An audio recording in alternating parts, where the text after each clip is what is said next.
मुकेश सहनी के पास एक बड़ा वोट बैंक है। वो उस वोट बैंक को कई बार साबित कर चुके हैं।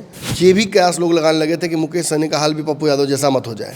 उनके बिहार की राजनीति में प्रभाव को देखते हुए और बीते चुनाव के ट्रैक रिकॉर्ड को देखते हुए लालू यादव ने उन्हें अपने गठबंधन में स्थान देने के लिए तेजस्वी यादव और उनके बीच पैचअप कराने की कोशिश कल रात की है। गठबंधन को लेकर कई तरह के कयास हैं। पूर्णिया ही जहां मौजूद है इस वक्त, यहाँ पर आपस में ही लड़ाई हो रही है राजद और कांग्रेस के बीच। पप्पू यादव ने यहाँ जिस तरीके से कल नामांकन भर दिया है, बड़ा मुश्किल हो गया है ये कह पाना कि कौन यहाँ से जीतेगा, लेकिन पप्पू यादव भारी जरूर पड़ेंगे, ये साफ दिख रहा है। अब रही बात मुकेश सहनी की अपनी सीट की, तो वो भी चुनाव लड़ेंगे ना।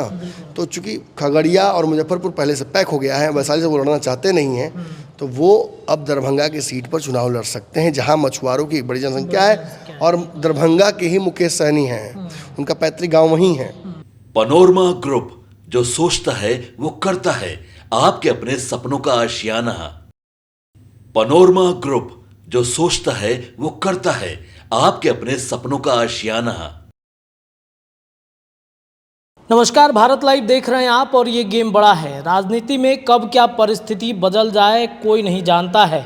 बिहार की राजनीति भी इन दिनों कुछ ऐसी ही बदलती चली जा रही है। अचानक से राजनीति में कुछ ऐसे बदलाव हो रहे हैं जो बिहार में लोकसभा 2024 का चुनाव खास बनता चला जा रहा है। कल तक जो नरेंद्र मोदी के साथ थे, आज महागठबंधन के साथ बिहार में लोकसभा चुनाव लड़ना चाहते हैं। जिनकी सीटें लगातार भारतीय जनता पार्टी स्विच कर रही है, वो सांसद अचानक लालू यादव और नहीं तो फिर जो कांग्रेस है उसके साथ दामन थाम रहे हैं। बिहार में अभी भी राजनीति वैसी नहीं बनी है जैसे 2019 वाली परिस्थिति बनी थी। अभी कई उठापटक मचे हुए हैं। कई ऐसे दल हैं जो किसी गठबंधन में नहीं हैं। चुनाव के डेट के अनाउंसमेंट के बाद, कई जगहों पे नामांकन के बाद भी गठबंधन की राजनीति बिहार में खूब हो रही है। नरेंद्र मोदी के साथ मुकेश सहनी का गठबंधन जोड़ा जा रहा था, लेकिन अब परिस्थितियाँ बदल रही हैं। नरेंद्र मोदी के जो कहे जा रहे थे कि नरेंद्र मोदी के साथ मुकेश सहनी का गठबंधन होगा, लेकिन अंततः मुकेश सहनी ने मोदी की बात नहीं मानी। तेजस्वी यादव के साथ जाने पर मुकेश सहनी ने सहमति बनाई है। आखिरकार कितना बड़ा डैमेज कंट्रोल होगा गेम बड़ा में, आज इस विषय पर चर्चा होगी। मुकेश सहनी आखिरकार कितने बड़े फैक्टर बनेंगे। सर, मुकेश सहनी और तेजस्वी का गठबंधन एक बार फिर से हो रहा है। 2019 में भी सब दोनों साथ थे, 20 में साथ छोड़ दिया। अब क्या लग रहा है 24 और 25 की राजनीति भी वैसे ही होगी? नहीं, अभी तो फिलहाल 24 की मैं बात करूँगा, क्योंकि मुकेश सहनी के पास एक बड़ा वोट बैंक है।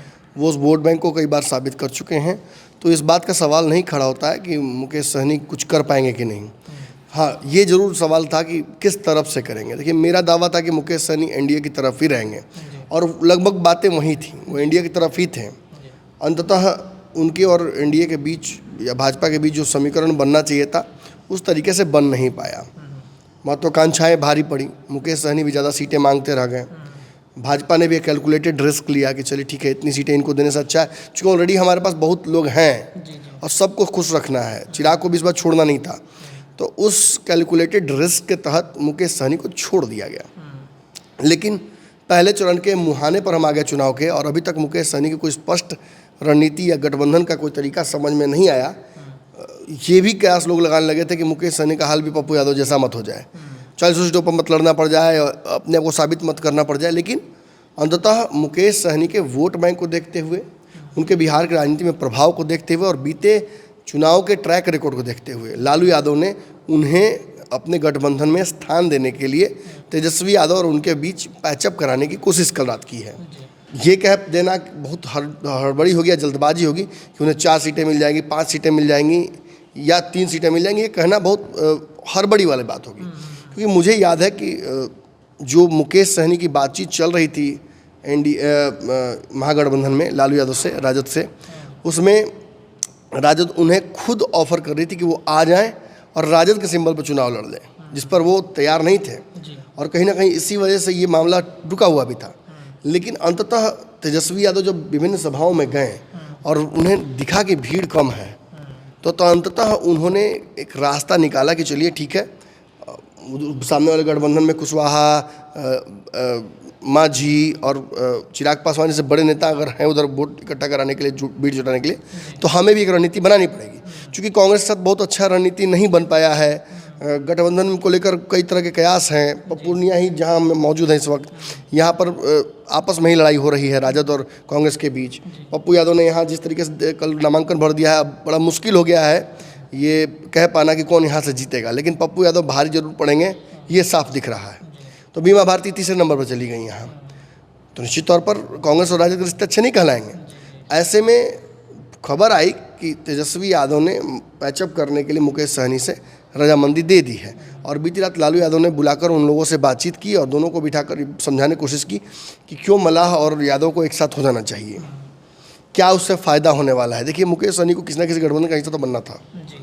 अब स्वेच्छा से बनिए या मजबूरीवश बनिए, और राजद के गठबंधन के साथ को जाना पड़ेगा। अब रही बात सीटों के समझौते की, तो सीटों का समझौता तो ऑलरेडी महागठबंधन में हो चुका है, तो आप जब पीछे से आइए तो पिछली रोटी ही ना खाइएगा। तो ऐसे में 4 सीटों के आसपास ही ये समीकरण टिक रहा है। 4 सीटें जो मुकेश सहनी ने अपनी तरफ से मांग की हैं, उन सीटों का नाम झंझारपुर, वैशाली, मोतिहारी और दरभंगा। देखिए, खगड़िया की सीट ऑलरेडी दी जा चुकी है, उसको प्रत्याशी दिया जा चुका है, और पिछली बार बहुत अच्छा रिजल्ट नहीं आया था मुकेश सहनी का वहाँ से। और रही बात मुजफ्फरपुर की सीट, तो मुजफ्फरपुर की सीट पर आपको पता है कि एनडीए से राजभूषण चौधरी को वहाँ से चुनाव लड़ाया जा रहा है, और कांग्रेस को ये सीट जा रही है, तो कांग्रेस वहाँ से प्रत्याशी लेकर उतरेगी। ऐसे में इस सीट पर मतलब अजय निषाद वहाँ से लड़ेंगे, तो ऐसे में ये दोनों सीटें तो समाप्त हो जाती हैं उनके लिए। तो बचती कौन सी सीट है, लेकिन मैंने आपको स्पष्ट कर दिया था कि यहाँ से एक प्रत्याशी उनके पास है, तो 2 प्रत्याशी यहाँ से हैं, और दोनों में से किसी एक को वो देना चाहते हैं यहाँ से। रही बात मोतिहारी की, तो मोतिहारी सीट जो है वो आपको अच्छे से पता है, कांग्रेस लगातार मांग रही थी। मोतिहारी सीट पर मछुआरों की एक जनसंख्या है, और मुकेश सहनी मोतिहारी सीट काफ़ी दिनों से बोल भी रहे थे कि उनको इस समीकरण में चाहिए। तो अगर इस सीट पर भी बात बनती है तो उनके पास यहाँ भी प्रत्याशी है। अब रही बात मुकेश सहनी की अपनी सीट की, तो वो भी चुनाव लड़ेंगे ना। तो चूंकि खगड़िया और मुजफ्फरपुर पहले से पैक हो गया है, वैशाली से वो लड़ना चाहते नहीं हैं, तो वो अब दरभंगा की सीट पर चुनाव लड़ सकते हैं, जहां मछुआरों की एक बड़ी जनसंख्या है, और दरभंगा के ही मुकेश सहनी हैं, उनका पैतृक गाँव वहीं है। तो ये समझ लीजिए कि वो कहीं ना कहीं राजनीतिक समीकरण को समझते हुए दरभंगा से टाल ठोकना चाहते हैं। अब चूंकि दरभंगा से एक ऐसी सीट है जहां शुरू से पेच फंसा रहा है, राजद की तरफ से यहाँ से कई लोग दावा ठोक रहे हैं, आप जानते हैं उन लोगों का नाम। इस सीट को फिर उनसे छीन लिया जाएगा तो वो लोग फिर नाराज़ होंगे। पिछली बार भी नाराज़ हुए थे, फातमी साहब भी नाराज़ हुए थे, वो चले गए थे जदयू में, फिर वापस आए हैं, फिर चुनाव लड़ जाते हैं। तो इन 4 सीटों में से 2 सीटों पर तो मैं मुकेश सहनी को डेफिनेटली लड़ता हुआ देख रहा हूँ। उनके लोग ये दावा कर रहे हैं कि 3-4 सीटें मिल जाएंगी। 3 सीटों पर लगातार चर्चा है, 3 सीटें से ज़्यादा वो बोल रहे हैं, लेकिन मुझे लगता है कि 2 सीटें बहुत हैं जो मुकेश सहनी को मिलेंगी। डिज़र्व वो करते हैं क्या, वो उस पर चर्चा नहीं होगी, क्योंकि अब ये ब्लास्ट में आए हैं, तो यहाँ डिज़र्व की बात नहीं होती कि डिज़र्व करते हैं हम 4 सीट 5 सीट, वो नहीं होगा। जितना मिलेगा वो मिल रहा है, वो एडजस्टमेंट करना है ना, क्योंकि आपको भी एडजस्ट करना है, राजद भी एडजस्ट करेगी।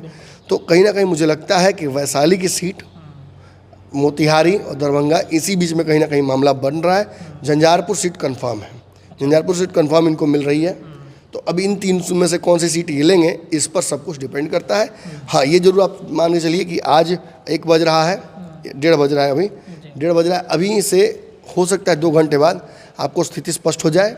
जो दावे किए जा रहे थे, कल रात से ही चर्चा हो रही थी, उस पर विराम लगाते हुए ये जरूर कह सकता हूँ कि 3 सीटों से कम रहेगा, 3 सीटों के आसपास ही कहीं कहीं लैंड कर रहा है गठबंधन में मुकेश सहनी का दावा। और मुकेश सहनी कांग्रेस के सहयोगी नहीं बल्कि राजद के सहयोगी के तौर पर इस गठबंधन का हिस्सा बनने जा रहे हैं। मतलब कांग्रेस का एक विकल्प तेजस्वी यादव ने ढूंढ लिया है कि भाई कांग्रेस का विकल्प, नीतीश कुमार इस गठबंधन से गए, कांग्रेस के पास वोट कहाँ है? वोट तो मुकेश सहनी के पास है ना, वोट तो नीतीश कुमार के पास है, और जिसके पास वोट है उसको देखिए रहे हैं कितना भाव मिलता है। चिराग पासवान के पास वोट है, चाचा के पास वोट नहीं था, चाचा को बाहर कर दिया गया, वापस लास्ट में मुड़ के आए। एक भी सीट आपको याद होगा, मैंने मुंह से निकला था, एक भी सीट नहीं भी देंगे तो पशुपति जाएंगे कहाँ, और वही हुआ, एक भी सीट नहीं मिली, फिर भी वापस आए। वही हाल कहीं ना कहीं कांग्रेस का है, कांग्रेस को एक भी सीट नहीं देते तो भी कांग्रेस कहाँ चली जाती। जब पप्पू यादव इतना तैयारी की है और पप्पू यादव कांग्रेस ने छोड़ दिया, हालांकि कांग्रेसियों ने नहीं छोड़ा, कांग्रेस ने छोड़ा, तो अब उस स्थिति से समझा जा सकता है कि आखिर मुकेश सहनी क्यों यहाँ एडजस्ट करके रहेंगे। सर एक सवाल है, वैशाली में मुन्ना शुक्ला, रमा सिंह, ये तमाम लोग आ रहे हैं वहाँ पर राजद की तरफ से, टिकट की लगातार वो जा रहे थे, लालू यादव से मिल रहे थे, उनका क्या होगा अगर मुकेश सहनी वहाँ से लड़ेंगे तो? देखिए इन लोगों के नाम पर पहले ही से ही विवाद है, तो बहुत ठोक के कुछ कहने की जरूरत नहीं है, ये फैसला राजद का है। और राजद कितना कन्फ्यूज है चुनाव में तो आप बेहतर देख रहे हैं। कई सीटों पर हम ये खुलकर देख रहे हैं कि बाहर से प्रत्याशी लाया जा रहा है लेकिन घर का प्रत्याशी उनको जच नहीं रहा है। तो ये आप समझिए, कांग्रेस का भी हाल यही है, बाहर से प्रत्याशी उठाकर ला रहे हैं लेकिन घर में प्रत्याशी नहीं जच रहा है उनको। क्या बोला जा सकता है, निश्चित तौर पर एक अलग तरीके का चुनाव है। कोई चिराग पासवान पर आरोप लगा रहा है, कोई परिवारवाद का आरोप लगा रहा है, कोई किसी तरीके का आरोप लगा रहा है, लेकिन अंततः विनेबिलिटी एक बहुत बड़ा फैक्टर है। कौन जीत रहा है इस पर सब कुछ डिपेंड करता है। मुकेश सहनी के पास वोट है, इसलिए मुकेश सहनी की पूछ है। चलिए देखिए, तो मुकेश सहनी के साथ गठबंधन राजद का, तेजस्वी यादव का होने जा रहा है और नीतीश कुमार का एक बड़ा विकल्प मुकेश सहनी के द्वारा राजद ने, तेजस्वी यादव ने ढूंढ लिया है। और जैसा कि सर बता रहे हैं, कई ऐसे जगह हैं, लोकसभा क्षेत्र हैं जहां पर राजद को, तेजस्वी यादव को कैंडिडेट नहीं मिल रहे हैं और शायद इसी वजह से गठबंधन करना पड़ रहा है। वैसे कैंडिडेट को सेट करने की तैयारी चल रही है राजद के अंदर। अब से 2 घंटे के बाद दोनों का एक साझा प्रेस कॉन्फ्रेंस होना है, वीआईपी का, राजद का, और सीटों का अनाउंसमेंट हो जाएगा। अंततः मुकेश सहनी एक बार फिर से राजद के तरफ बढ़ते हुए दिखेंगे, तेजस्वी यादव की तरफ बढ़ते हुए दिखेंगे। गठबंधन होगा दोनों का, क्या होता है अब तो आने वाला वक्त ही बताएगा। सही प्रेस कॉन्फ्रेंस हुआ था, दोनों आखिरी बार साथ इसी तरह के प्रेस कॉन्फ्रेंस में थे और वहाँ क्या हुआ था याद है ना?